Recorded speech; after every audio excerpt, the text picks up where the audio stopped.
everybody, welcome to See For Yourself, coming at you straight from the mobility scooter capital of the world. I'm your host, HardCorey, and when I'm not daydreaming about Natalie Wood wailing on me with a sock full of 9 volts, I'm rocking the pod solo style.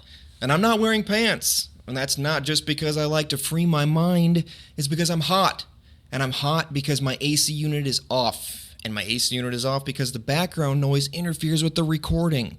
And I'm willing to put myself through this minor discomfort so that things sound as good as I can make them sound for you, the listener, listening right now.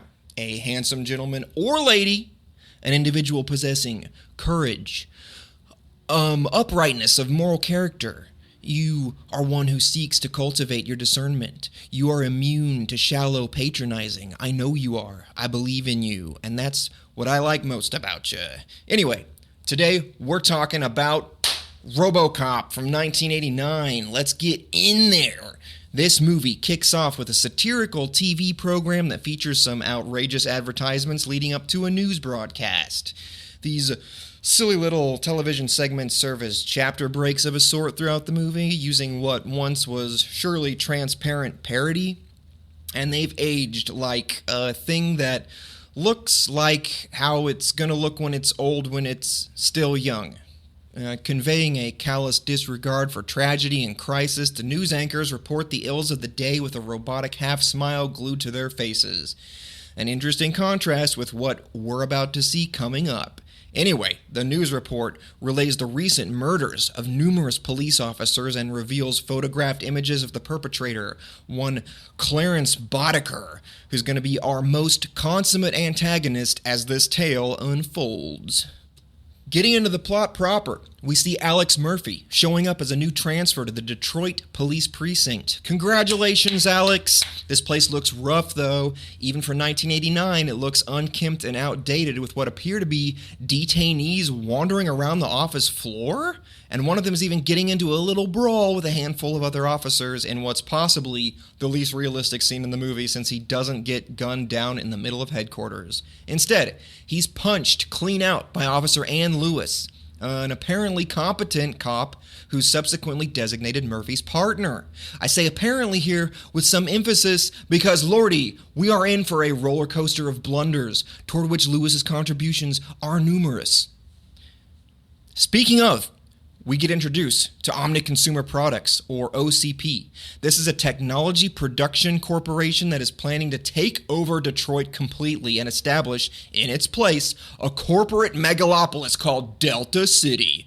To this end, they've put Detroit deep into debt, resulting in crippling budget cuts for the police force. During a board meeting, we get to see the CEO of OCP outlining his fiendish schemes. One of the larger obstacles he's facing is the rampant crime throughout the city, which he says endangers those who would come to build and work in and live in Delta City. He makes it clear to all that the city police are essentially powerless to protect them, so he has a plan.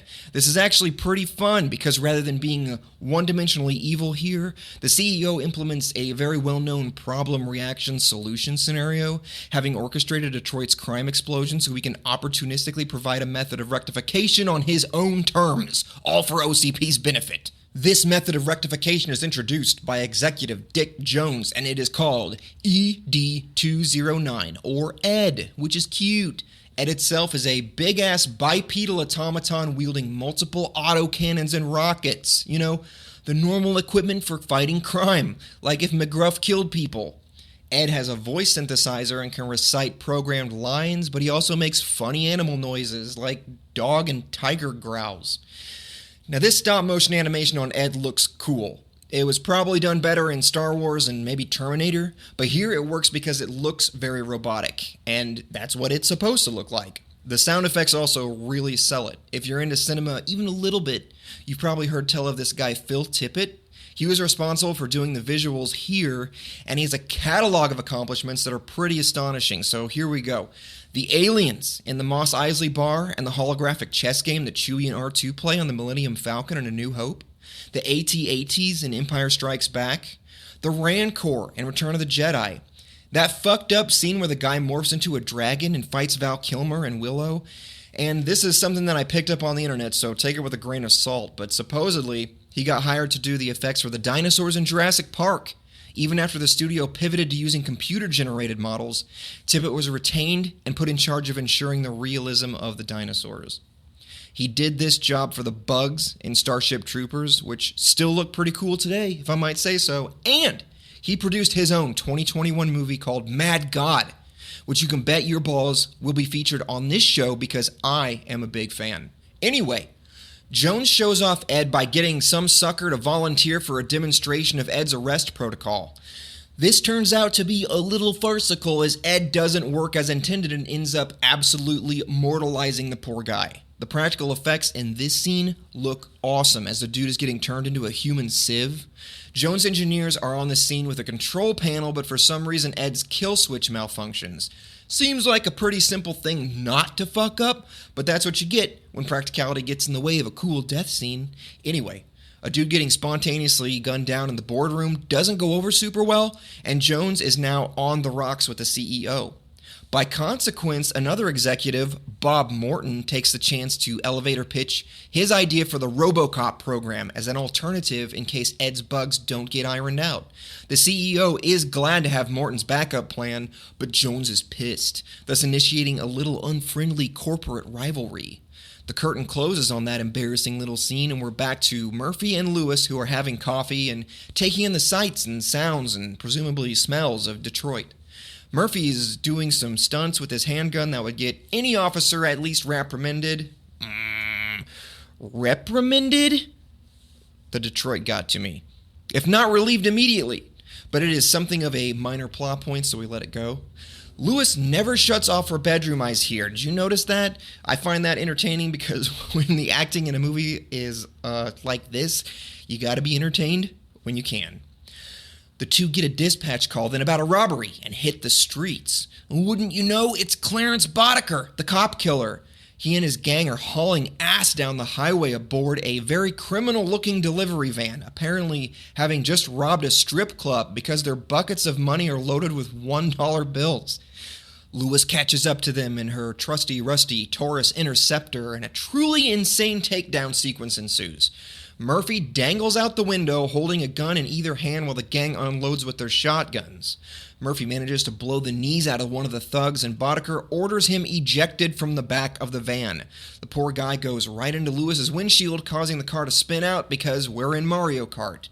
Our tenacious heroes do not give up, however, and pursue the thieves to an abandoned steel mill, which is a cool recurring set piece. Here, Lewis and Murphy call for backup, like you oughta, but Bass informs them that nobody in the field is available. So begins the first in a farcical sequence of critical misevaluations. Lewis and Murphy decide to split up in unknown territory while outnumbered and outgunned. Where were these guys during Uvalde? Lewis gets conked out and left to snooze after being hilariously distracted by a black guy's penis. Murphy gets the drop on the rest of the gangsters at first, but gets reverse uno'd because evidently he forgot that there were more bad guys nearby. The ensuing scene is all about Murphy getting absolutely lit up, and it is iconic for a reason. Still, devastating to watch. Poor Alex get the 50 Cent treatment here, and you really gotta hand it to the effects department for just how violent they were able to make this look. I also notice the lack of music here works really well to sell the gangsters' cruelty, which is otherwise pretty cartoonish. After they replace 70% of Murphy's organs with lead, Boddicker delivers the coup de grace with a shot through Murphy's head. And one of the thugs quotes Hamlet, which is a weird detail that doesn't seem to have anything to do with his characterization or the story. So, elephant in the room. Murphy survives this bullet through the brain case with what looks like a relatively high-caliber handgun. This might seem a little stretchy, but I looked it up, and there is actually historical precedent for such a thing. In 1848, a railroad worker named Phineas Gage was using a 1/4-inch iron rod to tamp down some gunpowder for blasting rocks when a spark ignited the powder and shot the rod under his left cheekbone and out the top of his fucking head. He recovered consciousness in a short bit and was able to walk and talk, apparently like normal. After surgery, though, records say his personality skewed towards aggression and impulsivity, so don't go trying that one at home. You remember Gabrielle Giffords, the congresswoman from Arizona? She got popped point blank with a 9mm during a public event in 2011, and the round went through the back of her skull all the way out the front. It was some months and a few surgeries later, but she did regain the ability to walk and talk. Not as perfectly as she used to, but considering the circumstances, that's pretty amazing. So, turns out, Murphy surviving this headshot is obviously unlikely, but technically plausible, especially considering the presumably advanced medical technology in the RoboCop world. So Lewis recovers, somehow having avoided getting popped herself, and finds Murphy, who gets... That was not a pun on purpose. She finds Murphy, who gets taken to an operating room because Morton just found his perfect RoboCop candidate. This scene is pretty harrowing. Personally, I'm no friend of needles, and the heart injection here makes my butt clench every time. For the record, if I ever get 50-cented by a gang while I'm trying to arrest them, and it comes down to the needle in my heart or death, just kiss me goodbye. Or don't, just say goodbye. Now, Murphy's clearly conscious as we're seeing lots of scenes through his point of view during the procedure here, and his life is sort of flashing before his eyes. Well, one fun detail here is how the surgeons make mention of his new mechanical arm's grip strength being 400 foot-pounds, so I was curious about what that really meant, and I looked it up. Pro athletes and climbers, they might build their grip strength up to 15 foot-pounds of force, which is really something, all things considered, but a saltwater crocodile has the strongest bite force of any creature on Earth, and it's about 300 foot-pounds. So, 400? A bit ludicrous, but pretty sick. After all said and done, Murphy is reborn, and all the engineers are drunkenly partying during a New Year's celebration. And I really like how their disregard for Murphy's plight is conveyed here. Clearly, he's just a product to them, and in their minds, a good one, for now. Then, finally, we get to see RoboCop proper. All these years later, I gotta say, that design holds up. He just looks cool, especially with that helmet design, which always stuck out to me even as a kid. Now, I searched around because I was curious for examples of this kind of visor-style helmet with the open lower face. I didn't find a lot that they might have pulled reference from. The earliest that I could think of was from Gundam 0079, where Char the Red Comet wore something similar, but it was shaped more like a traditional samurai helmet with the flared sides and the V-crest on the forehead. The Zaku mobile suits, they have that mono eye and the black slit of their helmet. That might have been an inspiration, who knows. Another detail I really dig about RoboCop's suit here is the linear actuators that stick out of his ankles. That whole vibe is very imposing and high-tech. Anyway, that suit was mostly made of silicone and foam, but still weighed about 50 pounds. There was a small backpack feature hidden under the armor, and that was actually practical, containing batteries used for cooling fans and hydraulics to help Peter Wellers move. Now, he did train to act mechanically like a robot, but you can tell from the limited articulation and weight of the costume, that just really sells that he's a heavy, strong cyborg. Once again, like with Ed, the sound effects really convey the characteristics too. He's got those heavy footsteps that sound like techno kicks, and the whirring actuators sound whenever he moves. He also keeps getting some kind of point of view shots that show his heads-up display, so we can kind of see how he has a targeting system, plus video and audio recording capabilities, which makes it seem like he has some kind of direct neural interface with the OCP computer system. Anyway, Murphy Coombe RoboCop makes an electrifying impression when he arrives at the precinct. We see the cops following after to rubberneck while the OCP guys, including Morton himself, run him through a quick series of tests, which concludes with asking him to relay his 3 prime directives. And these are 1, to serve the public trust, 2, to protect the innocent, and 3, uphold the law. And there's a ham-fisted but cool moment of foreshadowing here when a 4th directive pops up on Murphy's HUD with the text being visually blocked out by scrambling. What's going on here? Murphy goes to the target range then in the precinct to show off his magic gun that doesn't eject shells and has a mag capacity of at least 90 rounds. I counted. I'm going to give the writers a benefit of the doubt here and guess that the RoboCop body has some kind of built-in mag swap system or something like that. Anyway, after this little dog and pony show, Murphy goes on the prowl for crime. We get this cool scene of him catching some bad dudes trying to molest a girl, and my favorite personal feat of his is shooting between the woman's legs to blow the punk's balls off as he holds her at knife point. Sick. I love the costumes of the street punks too, with all the denim and leather and their goofy haircuts. Murphy then responds to a hostage situation where a recently fired city official has entered a government building and killed someone, then started making demands to all the officers posted outside while he holds everybody else at gunpoint. There's a really weird dialogue here between him and the lieutenant that seems inappropriate for being so jokey. But anyway, he demands coffee and a sports car. Anyway, Murphy busts through the wall and punches him out a window, which really made me laugh. There's no real elaboration about whether he died, but it is funny to imagine that he did, and nobody really made a stink about it. There's another TV break here, and the newscasters talk about RoboCop oh so glowingly. Seems that everyone's happy to have him, even if the cops themselves think it's a little weird. You can't argue with success. Then there's a little blurb that must have been intended as a joke about the U.S. military involved in a joint operation with Mexican nationals against rocket-wielding rebels in Acapulco. That falls kind of flat today, or perhaps we still laugh for different reasons. After that, we get some more scenes indicating that the memory wipe performed by OCP engineers definitely didn't work on Murphy, and he activates himself without authorization. Now, his off-duty storage location is basically a chair in a cell, but there's no type of restraint mechanism on the chair, nor is the cell locked. So here's another gold star for OCP foresight. Murphy takes off unopposed and runs into one of Boddicker's crew, who he somewhat recognizes as one of the guys who blew his ass off back at the steel mill. The thief tries to flee, so Murphy shoots his motorcycle out from under him, and the dude hits a car, and that impact looks great. That stun beats the hell out of any of the CGI stuff where human bodies react to impacts like human pillows. You know what I mean? Anyway, Murphy's memory is jogged now, and the OCP engineers check his readouts to conclude that he's retained some degree of sentience, because he wasn't ever really dead.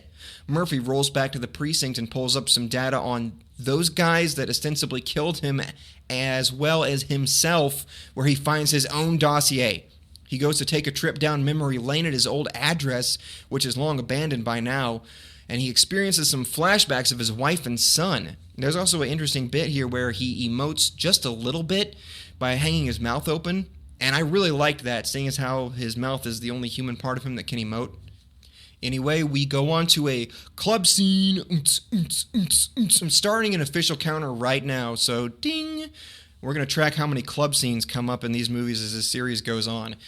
Murphy is on the hunt for Clarence Boddicker now, and he finds another one of his lackeys here in the club. Presumably, Murphy interrogates information out of him off-screen, but somehow he finds out where Boddicker's been lurking. Turns out, Boddicker himself has been hired by Dick Jones, the senior executive of OCP. Remember him? The head of the ED-209 project? He has it out for Bob Morton after the two had a tense discussion in the men's room at OCP HQ. Jones is so sick of Morton getting high on his own farts that he hires Boddicker in hitman capacity, and Morton gets caught with his pants almost down. He gets shot through both kneecaps and left to writhe around on the floor of his house while an incendiary grenade counts down. Jones is so petty that he actually records a cocky speech telling Morton to suck it, and Boddicker plays that on Morton's TV before everything goes bang. And here, Bob Morton, rest his soul, makes his exit, stage left and right and up and down and so forth. But he was an asshat and nobody misses him. Right after that, RoboCop tracks Boddicker down to a warehouse where he's dealing with a cocaine distributor. This is by far the biggest shootout in the movie. Murphy tanks all the bullets, and thank God he's got the infinite ammo headband from Metal Gear Solid.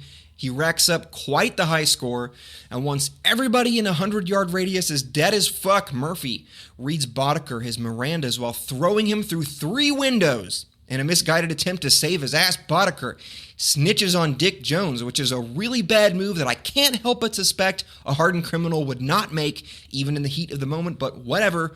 Murphy had to find out about Jones somehow.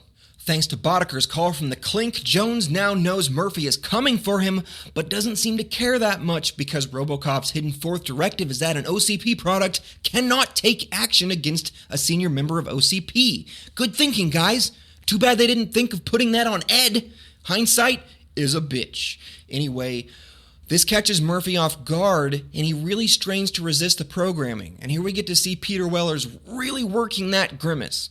Jones doesn't like that RoboCop isn't being such a good boy, so he calls in the best boy, Ed, to his office. The two OCP products go head to Ed. Murphy is pretty well outclassed in terms of raw power here, but he discovers and exploits the most ridiculous oversight in Ed's design. It can't traverse a staircase. Classic OCP. Ed takes a tumble down the stairs where he's fallen and he can't get up. I love how his synthesizer squeals like a pig here. It really lends him a more animalistic characterization in contrast with RoboCop's humanity. Anyway, Murphy escapes the OCP tower only to be met outside with what looks like the entire police force and his second firing squad treatment. He eats a lot of bullets, but Lewis catches up to him as he's trying to escape and saves his ass. Speaking of asses, Boddickers is getting rightly chewed by Jones, who orders him to hunt down Murphy since the cop has video evidence implicating Jones now thanks to Boddicker's stupid big mouth. Boddicker gets his crew back together, who have all been bailed out and rearmed by OCP, plus he's got a tracker now, which enables him to see Murphy's location in real time. Murphy happens to be hiding out with Lewis in the old steel mill where he met his first fate, and Lewis glimpsed her first penis. This time, the gang's armed with anti-material rifles, and Murphy has been damaged, so the odds are evening as the Boddicker gang pulls up to the steel mill in their trademark delivery van, with Boddicker at the wheel of his fancy new car on the house. Now, this car is essentially a gag throughout the movie. They call it the 6000 SUX. Get it? And it was designed by Gene Winfield, who came up as a race driver in the 1950s and then began fabricating his own vehicles. A bit to my astonishment, I found out while doing research on Winfield that he died March 4th of 2025, 3 days after I started writing these very notes. So that brings up an interesting question. Should I do an episode on an Ashton Kutcher movie next? I'm just kidding. And no disrespect meant to Winfield, he was quite the legend, especially in Detroit. His cars appeared in several TV shows in the 1960s, maybe most notably a weird little number called The Reactor, which showed up in Bewitched, Star Trek, and Batman. During this time, he also built an iconic car for the man from UNCLE, and he later on designed his own, which showed up in Blade Runner and The Last Starfighter. That's a respectable body of film work, to be sure. But to be real, the 6000 SUX looks like shit. Evidently, that's what they were going for, but this thing is literally just a 1977 Oldsmobile with a bunch of fiberglass bolted to the outside. Hey, at least it doesn't look quite as dumb as that failed IQ test on wheels from Time Cop. Now, there's an unintentionally funny moment here when Murphy sees the gang below him, and he throws a piece of scrap to distract him. They turn around and absolutely unload their rifles, wasting ammo and kicking up a bunch of noise, providing Murphy the perfect opportunity to drop them all unseen and unheard. But instead, he waits till they quiet down, and he shouts, "Looking for me?" Which is badass, but stupid, and completely undoes any advantage he gained. He goes on the run then, and the bad guy that he shot off the motorcycle earlier tries to run him over with the van. Murphy, though, has a surprise up his sleeve. As the van approaches, he deftly saunters 4 slow, steady steps to the side, and the van crashes into a gigantic tank that's just straight up labeled toxic waste. This good stuff washes the bad guy out of the back of the van and starts melting his guts off, which is a pretty cool effect. He looks kind of like what I imagine would happen if a guy got into that teleporter in The Fly, but instead of a fly, there's a used condom in there. Anyway, he gets splattered, and then he stumbles into the path of Boddicker, who's in his own car, being chased by Lewis. Since the fancy new car is just a 77 Oldsmobile with a bunch of fiberglass panels glued to the exterior, he loses control and goes flying into a huge canal. Lewis stops at the edge of the canal and pulls a classic cop move, which is to get out of your car and gawk at the scene with nothing protective between yourself and the armed bad guy. Boddicker, of course, shoots her, and she tumbles down into the canal. Murphy, though, rolls up Krillin style and tells Boddicker so much as he's going to kill his ass. Boddicker drops his gun and stalls for time while one of his thugs is up on the catwalk above the canal with a rifle. You'd think he'd just plunk Murphy from this perfect vantage point, but instead, he decides to operate a crane and drop a bucket full of I-beams onto Murphy's head. Just another of many poorly thought out moves by the bad guys. Anyway, His dumbass gets iced by the injured Lewis, who gets a hold of one of the rifles that presumably fell out of Boddicker's car when it crashed. She blows the whole crane cab to smithereens. Boddicker, at this point, senses imminent victory, since Lewis is barely conscious and Murphy's pinned under a pile of giant steel I-beams, so he simply walks over to kick Lewis's head in, takes her rifle, and safely puts an end to RoboCop once and for all. Not. Boddicker actually inexplicably ignores Lewis, who is still armed with an anti-material rifle. Instead, he goes over to stab the immobilized Murphy in possibly the most egregious tactical error we've seen yet in a long sequence of these. Anyway, he gets what he deserves for trying to zero range a much, much stronger dude. What an idiot. You know, you can't root for the bad guys, but you can wish that they did better. Now, we don't see it happen directly, but it looks like Lewis is gonzo like Bonzo. Murphy, though, is still fully in action, so he heads to OCP headquarters again, this time with a rifle in tow, and he one-shots the Ed unit guarding the building. He busts into a meeting with the CEO and Dick Jones, but since he knows he can't take any kind of action against any of them, he simply plugs into one of the video screens and shows the whole room Jones' speech to Morton. How did he get a hold of this? Maybe he investigated Morton's house after it blew up and found the disc? It's like when somebody goes through your Reddit post history to beat you in an argument by proving that you watched an episode of Joe Rogan once. Anyway, this is kind of a cool move since Murphy is locked by his programming into lawful good morality, but he still ekes out a way to nail the bad guy even if it is totally predicated on Jones being a total fucking moron. In a fittingly final, ill-conceived move, Jones takes the CEO hostage with a handgun and demands a helicopter for escape. The CEO tells him he's fired because, duh, that's what happens when you point a gun at your boss. And now that Jones is no longer an employee of OCP, Murphy has his way with him. Turns him into Swiss cheese, and of course he gets blown through the office window because we needed one more person going through a window. So we reach the end. Murphy's family has left after his funeral, and his wife has quote-unquote started over, according to Lewis earlier. Presumably, Lewis herself is gone as well, although, like I said, we don't see it directly. And in one final bit of absolute nonsense, the CEO thanks Murphy and asks him for his name, to which Murphy replies, Murphy, like a Pokemon, and smiles. Isn't that sweet? I cannot wrap my head around the justification for these two being on good terms with each other. Does Murphy want Detroit to be raised and rebuilt as a corporate megalopolis? Lord knows. The end.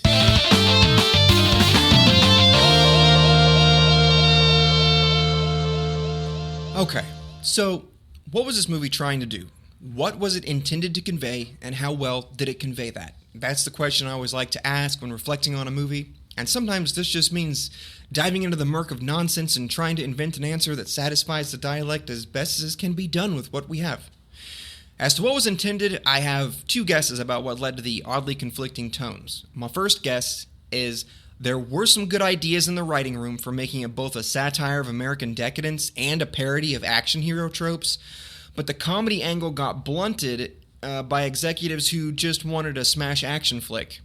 My evidence supporting this is extremely unfunny and straight acting, plus a bonkers special effect budget. My other guess was that the executives actually wanted to pursue the satire and parody angle, but the writers were either not on board or just not up to the task. As for being a smash action flick, RoboCop does stand on that one leg, shaky as it may be as the other foot is dipping into more reactionary and self-referential puddles.